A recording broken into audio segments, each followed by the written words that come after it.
Hello friends, आज हम बात करेंगे इंट्रा यूट्राइन इंसेमिनेशन या आईयूआई के बारे में। आईयूआई को कृत्रिम गर्भाधान भी कहा जाता है। बेसिकली आईयूआई में क्या होता है, फीमेल में ओव्यूलेशन के टाइम पे माँ ने जब अंडा अपने अंडकोश से फूटकर बाहर निकलता है, उस टाइम के आसपास हस्बैंड के शुक्राणु को या डोनर के शुक्राणु को डिपेंडिंग ऑन कंडीशन उसको वॉश करके शरीर के अंदर डाल दिया जाता है। इसी को आईयूआई बोला जाता है। अब आईयूआई साइकिल आपका it can be done in a natural cycle और it can be done in a stimulated cycle, जिसमें आपको कुछ दवाइयां देने के बाद आईयूआई प्लान आउट किया जाता है डिपेंडिंग ऑन कि प्रोटोकॉल आपके डॉक्टर आपके लिए क्या यूज करना चाह रहे हैं। हो सकता है आपको दवाई से आईयूआई किया जाए, हो सकता है नेचुरल साइकिल में आईयूआई किया जाए। देन इसकी इंडिकेशंस क्या हैं? Major indication is unexplained infertility. Unexplained माने आपकी ट्यूब्स नॉर्मल है, आपकी अंडाशय अंडा बना रही है, हस्बैंड का सीमेन रिपोर्ट नॉर्मल है, बट स्टिल आपका कोई भी ऐसा ऑब्वियस कारण नहीं है जिस कारण से आपकी प्रेगनेंसी नहीं हो पा रही है। देन माइल्ड मेल फैक्टर माने शुक्राणु में जब थोड़ी बहुत दिक्कत हमें नजर आ रही हो, उन केसेस में आईयूआई का सहारा लिया जा सकता है। ओव्यूलेटरी डिस्फंक्शन जैसे कि पीसीओ के पेशेंट्स रहते हैं जिनमें अंडा टाइम से नहीं बन रहा होता, इनमें अगर हम दवाई से या इंजेक्शन से अंडा बना पा रहे हैं तो this can be club together with IUI.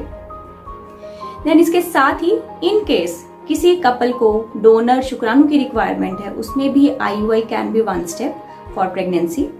और कभी कभी ऐसा होता है कि हस्बैंड को रिलेशन रखने में दिक्कत आ रही होती है, मे बी इजैकुलेटरी या इरेक्टाइल डिस्फंक्शन जिन्हें हम बोलते हैं, इनमें भी आईयूआई का सहारा लिया जा सकता है।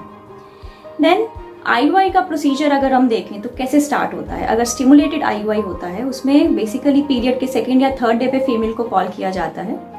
कॉल करने का मतलब एक बेसलाइन स्कैन करना, जिससे कि हमें अंदाजा हो कि अंडाशय और गर्भाशय में कोई ऐसी दिक्कत नहीं है जिस कारण से हमारे आईयूआई में दिक्कत आने के चांस रहेंगे। ये अल्ट्रासाउंड या स्कैनिंग जो रहती है ट्रांस वेजाइनल या नीचे के रास्ते से वेजाइना के रास्ते से रहती है, और इसमें स्कैनिंग के बाद आपकी कुछ दवाई या इंजेक्शन शुरू किए जाते हैं। Then you are called back again for repeated checkups कि आपका अंडा कैसा बन रहा है या दवाई को आपका रिस्पॉन्स कैसा आ रहा है। एक बार आपका एग प्रॉपर साइज का हो गया, माने 18 to 20 mm का जब आपके अंडे का साइज पहुंच जाता है, उस टाइम पे आपको एक ट्रिगर या इसको रिलीज करने के लिए, एग को रिलीज करने के लिए एक इंजेक्शन लगाया जाता है। अब इस इंजेक्शन के बाद टाइम के हिसाब से माने हमें पता है कि आपकी अंडाशय में से इंजेक्शन के बाद अंडा रिलीज होता है माने 36 से 40 घंटे में, तो उस टाइम के आसपास आपके हस्बैंड के या डोनर के शुक्राणु लेकर प्रोसेस करके उन्हें वॉश करके शरीर के अंदर या यूट्रस के अंदर डाल दिया जाता है। तो इस तरह से आईयूआई का प्रोसीजर रहता है। अब आईयूआई में बहुत बार फीमेल्स को ये वहम होता है या शक होता है कि कहीं आईयूआई में पेन तो नहीं होगा। IUI is not at all painful. IUI is just like a normal procedure, OPD based procedure रहता है। आपको मॉर्निंग में कॉल किया जाता है, सीमेन सैंपल प्रोसेस किया जाता है और बिल्कुल जैसे एक रूटीन एग्जामिनेशन रहता है, उसी एग्जामिनेशन के जरिए गर्भाशय के अंदर शुक्राणु को डाल दिया जाता है बिल्कुल बारीक नलकी से। इसमें आपको पेन या कुछ और बहुत ज्यादा महसूस नहीं होता है। 15 मिनट आपको रेस्टिंग फेज में लिटाया जाता है कि you have to lie down in the same position for 15 minutes, और उसके बाद आप अपनी normal routine activities carry out कर सकते हैं, उसको करने में कोई दिक्कत नहीं है। So this is an OPD procedure जिसमें पेन या किसी और चीज की दिक्कत नहीं आती है। अब इसके साथ ही अगर हम देखें तो सक्सेस रेट्स आईयूआई के क्या हैं। सक्सेस रेट्स बहुत ग्रेट नहीं हैं, बट यस 12 से 15% या 15 से 18% लोगों को आईयूआई साइकिल्स में प्रेगनेंसी हो जाती है in a single cycle of IUI.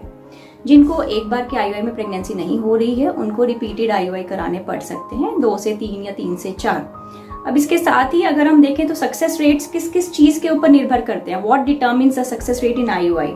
Female age is the single most important factor which determines की आईयूआई में सक्सेस रेट क्या रहते हैं। 35 के बियॉन्ड, 37 के बियॉन्ड फीमेल्स में एग्स की गुणवत्ता, एग्स की मात्रा कम होनी शुरू हो जाती है, तो आईयूआई के रिजल्ट्स भी फॉल होने शुरू हो जाते हैं। बियॉन्ड 40 आईयूआई का बहुत ज्यादा कोई रोल ही नहीं है। And duration of infertility is of course important. जितना लंबा टाइम आप इकट्ठा रह रहे हैं, सपोज किसी कपल को 8, 9, 10 साल हो गए हैं इकट्ठा रहते हुए, उन केसेस में आईयूआई की संभावना, आईयूआई से प्रेगनेंसी की संभावना कम होती जाती है। 3 से 5 साल में अगर आप आईयूआई करा रहे हैं दैट इज फाइन इनफ कि आईयूआई ट्राई कर सकते हैं, बट बियॉन्ड दैट आईयूआई के सक्सेस रेट्स काफी कम रहते हैं। इसके साथ ही what is a cause of infertility? कुछ ऐसे पेशेंट्स होते हैं who are good candidates for IUI, जैसा कि डोनर इंसेमिनेशन अगर हम कर रहे हैं, फीमेल फैक्टर बिल्कुल नॉर्मल है, फीमेल में कोई दिक्कत नहीं है, उसमें आईयूआई से प्रेगनेंसी के chances are excellent. But then endometriosis है, एंडोमेट्रियोसिस है पेशेंट को, उसमें अगर हम IUI कर रहे हैं then this is a poor candidate for IUI।